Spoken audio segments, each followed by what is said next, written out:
So sa mga Bible study po natin, sinasabi po natin sa kanila na hindi relihiyon, kundi relasyon sa Panginoon. Pero yung i-acknowledge po natin na makakapasok tayo sa langit dahil meron po tayong relasyon sa Panginoon. Yun po isa sa mga pinagpapasalamat ko.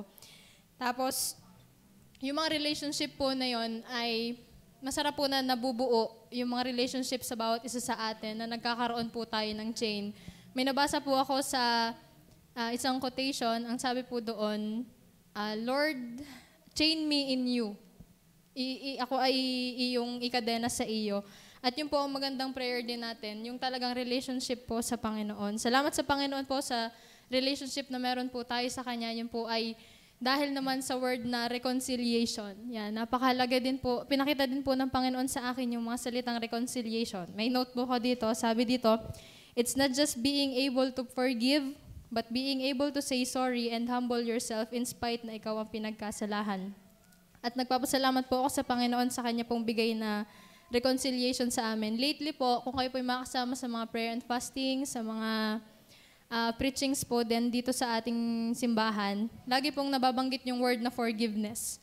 At in order for us to maintain a good relationship and reconciliation po sa buhay ng bawat isa sa atin, napakahalaga po ng forgiveness. At salamat po sa Panginoon sa biyaya ng reconciliation sa buhay ng bawat isa sa atin. Yun po iniiyak ko sa Panginoon at pinagpe-pray ko sa kahit anong parte ng aking buhay, yung palaging reconciliation sa Panginoon. At saka po yung salamat po sa kaligtasan na bigay ng Panginoon. I can be able to talk to God as my companion, father, friend, and best friend.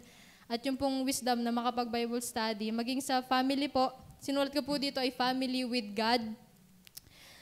Salamat sa Panginoon na ang Diyos po ang umayos ng akin pong relationship sa akin pong pamilya at maging yung pong sa coworkers ko, yung relationship po.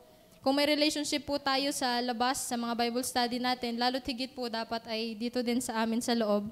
Maging sa mga kapatiran po, salamat po sa relationship na nabubuo po sa inyo. Kaya po kung inyo pong mapapansin, hindi ko na din napapansin minsan sa aking sarili, ay ako po ang, yung parang, ayokong umaalis po kayo na ako inasa sa kwarto. Hindi ko matiis, lalo po pag uuwi na, hindi ko po matiis na kayo ay hindi kausapin na makapagbabay man laang. Yan po ang akin. Tapos po, sa pastor po with God, Pastor, salamat po sa inyong buhay, sa mga paalala niyo po sa amin. Salamat po. Naiyak na. Pati po sa mga kaibigan po, salamat sa Panginoon, sa relationship po sa inyo. Tapos, konti lang, wait lang.